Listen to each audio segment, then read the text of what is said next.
ఇచ్చినటువంటి అపాయింట్మెంట్ ఆర్డర్లలో కనీసం ఇక్కడున్న ప్రతి విద్యార్థి ఛాలెంజ్ చేస్తున్నాడు. మా పేపర్లు మేము ఇస్తాం, మీరెవరైతే ర్యాంకర్స్ ఉన్నాయో వాళ్ళ పేపర్స్ ఇవ్వమని అడుగుతున్నారు. ఎందుకు వెనక్కిపోతుంది ప్రభుత్వం?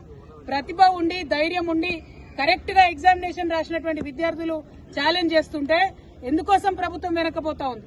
మేము ఇవాళ కోరేది ఒకటే, అర్హత లేని వారికి ఉద్యోగాలు రావడానికి వీల్లేదు. ప్రత్యేకంగా ప్రెసిడెన్షియల్ ఆర్డర్ ని తుంగలో తొక్కి నాన్ లోకల్ పేరు చెప్పి 8 మంది పైచిలకు ఆంధ్ర ప్రాంతం వాళ్ళని తీసుకొచ్చి ఉద్యోగాలు ఇచ్చారు. మేము ఆంధ్రోళ్లకు ఉద్యోగాలు రావాలని ఉద్యమాలు చేయలే, తెలంగాణ బిడ్డల కోసం ఉద్యమాలు చేసినాం. మా వల్ల తప్పై ఉండొచ్చు, ఆ ప్రభుత్వంలో నేను కూడా భాగస్వామిగా ఉన్నా, తప్పు జరిగి ఉండొచ్చు. మనలో మనం తెలంగాణ వాళ్ళం తప్పు సరిదిద్దుకోవాలి.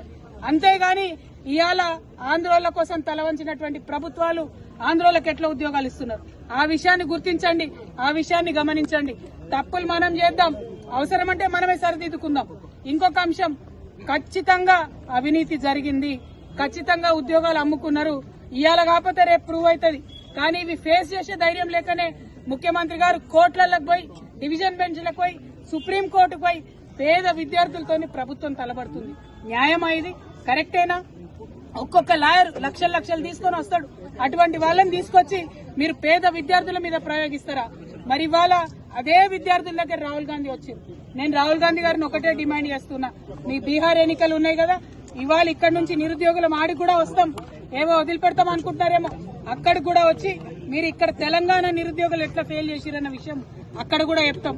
మీరు ఎక్కడికక్కడ ఏ రాష్ట్రంలో ఆ రాష్ట్రంలో విషయాలు చెప్పుకొని బయట పెడతాం అనుకుంటున్నామో, అట్లా కుదరదు. తక్షణమే ఎగ్జామ్ రద్దు చేయాలి. కేవలం గ్రూప్ 1 కాదు, ఏ ఒక్క విద్యార్థికి ఏ ఒక్క అభ్యర్థికి నష్టం జరిగినా ఊరుకునేది లేదు. నేను పోలీసు వాళ్ళని మళ్లీ విజ్ఞప్తి చేస్తున్నా, విద్యార్థులతోని ప్రశాంతంగా మాట్లాడుకుందామని వస్తే మీరు గొడవ చేశారు. గేట్లోకి రానిచ్చినాక లైబ్రరీలోకి పోనీయమంటున్నారు. పోనీయమంటే ఎట్లా జరిగేది, ఎట్లా మాట్లాడేది? ఇటువంటి అన్యాయం చేయొద్దని మళ్ళొకసారి ప్రభుత్వాన్ని డిమాండ్ చేస్తున్నాం. రేపు కూడా 15th రోజు మరి డివిజన్ బెంచ్ లో విచారణ ఉన్నది. న్యాయమూర్తులు కూడా దయచేసి ఆలోచన చేయాలి. నిరుద్యోగుల పట్ల ఏదైతే సింగిల్ జడ్జి బెంచ్ మంచి తీర్పు ఇచ్చిందో దానికి కట్టుబడి ఉండాలని చెప్పి నేను కోరుతున్నా. అన్నిటికన్నా దారుణం ఏంటంటే మరి తెలుగులో ఉద్యోగాలు రాసినటువంటి, తెలుగులో పరీక్షలు రాసిన విద్యార్థులకి దారుణమైన అన్యాయం జరిగింది. ఈ మొత్తం నష్టపోయిన వాళ్ళలో పోలీసు వాళ్ళ పిల్లలు కూడా 50-60 మంది ఉన్నారు. మరి మీరు ప్రభుత్వ ఉద్యోగాలలో ఉన్నారు, మీ పిల్లలకు ప్రభుత్వ ఉద్యోగాలు వస్తలేవు. అటువంటి ప్రభుత్వాన్ని ఎందుకు మీరు రక్షిస్తా ఉన్నారని పోలీస్ మిత్రులను కూడా కోరుతా ఉన్నాను. తెలుగు ఉర్దూ మీడియం రాసిన వాళ్ళకు కూడా అన్యాయం జరిగింది. వీటి మీద పోరాటం చేయడానికి ఇక్కడికి వచ్చిన తప్పితే ఇంకోటి లేదు. ఇదివరకు ప్రభుత్వాలు అన్యాయం చేసినందుకే ప్రభుత్వాలు మారినాయి.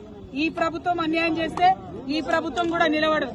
జాబ్ క్యాలెండర్ ఏదైతే ఇస్తామని చెప్పినారో అది ఇవ్వాలని కూడా డిమాండ్ చేస్తున్నాం. 2 లక్షల ఉద్యోగాలు ఇస్తామని చెప్పిండ్రు, 50,000 పాత నోటిఫికేషన్లే మళ్ళీ ఇచ్చిండ్రు. మరి కొత్తగా ఒక్క ఉద్యోగం కూడా వేయలేదు.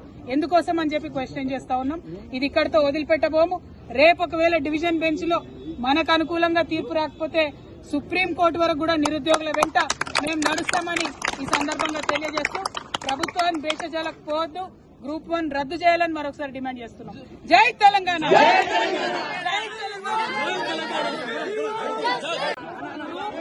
జరిగినటువంటి అవకతవకల మీద విద్యార్థులతో మాట్లాడడానికి ఇక్కడికి రావడం జరిగింది. కేసీఆర్ గారి పరిపాలనలో కూడా అవకతవకలు జరిగినటువంటి విషయాన్ని విద్యార్థులు ఇక్కడ చెప్పడం జరిగింది. ఆనాడైనా ఈనాడైనా విద్యార్థులతో ఎప్పుడైనా వాళ్ళకు న్యాయం జరగాలనే కోరుకునే వాళ్ళం. మేము తెచ్చుకున్నదే తెలంగాణ విద్యార్థులకు, తెచ్చుకున్నదే తెలంగాణ యువకులకు ఉద్యోగాలు కావడానికి వస్తుంది. ఒకవేళ ఇదివరకు జరిగినటువంటి అన్యాయాన్ని చూసే విద్యార్థులు ప్రభుత్వాన్ని పోగొట్టినన్న విషయం మీరే చెప్తున్నారు ఓపెన్ గా, దానిలో వేరే ఒపీనియన్ లేదు. కానీ ఇప్పుడు మరి మీ మెడల మీద మీ భుజాల మీద గద్దెనెక్కినటువంటి రేవంత్ రెడ్డి ప్రభుత్వం ఏం చేస్తుంది 2 సంవత్సరాల నుంచి నేను అడుగుతున్నా. దాన్ని ప్రశ్నించడానికి వస్తే మీరు కూడా వాళ్ళ మాయలో పడిపోవడం అన్నది చాలా దారుణం. నేను మిమ్మల్ని కోరేది ఒకటే, పోలీసులను కూడా కోరేది ఒకటే, కాంగ్రెస్ నాయకులు